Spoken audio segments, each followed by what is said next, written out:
కృష్ణా జిల్లా మచిలీపట్నంలో చిలకలపూడి పాండురంగస్వామి రథోత్సవం శోభాయమానంగా జరిగింది.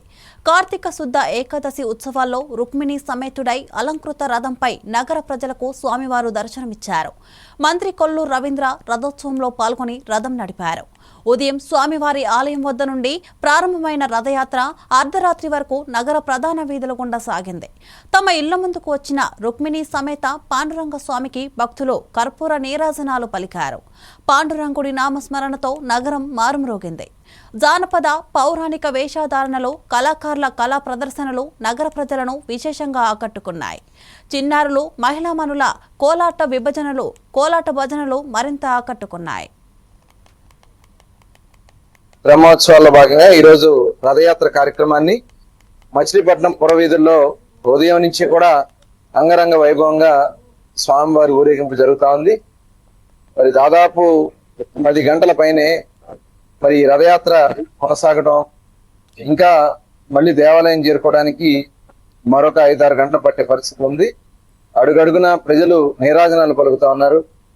దాదాపు 40 సంవత్సరాలు ఆగిపోయినటువంటి ఈ రథయాత్ర సుమారుగా 10 సంవత్సరాల క్రితం మరి మొట్టమొదటిసారి 2014లో మళ్ళీ పునఃప్రారంభించుకోవడం జరిగింది.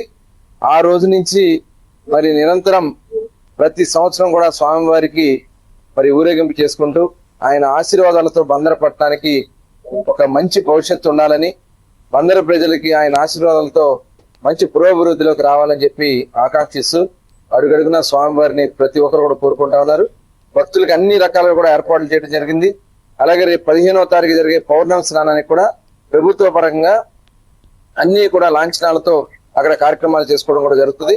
కాబట్టి భక్తులు మరి ఇంత పెద్ద ఎత్తున రావడం, మరి స్వామివారి ఆశీర్వాదాలు మనస్ఫూర్తిగా కోరుకుంటూ మరొకసారి పాండురంగ విఠలకి మా నిజమైనటువంటి స్వామివారికి ఆయన ఆశీర్వాదాలు కావాలని కోరుకుంటూ జై పాండురంగ విఠల. మచిలీపట్నంలో పాండురంగుడి యొక్క రథోత్సవం రంగరంగ వైభవంగా మచిలీపట్నం మొత్తం కూడా సుమారుగా 12 గంటల పాటు రథయాత్ర జరుగుతుంది.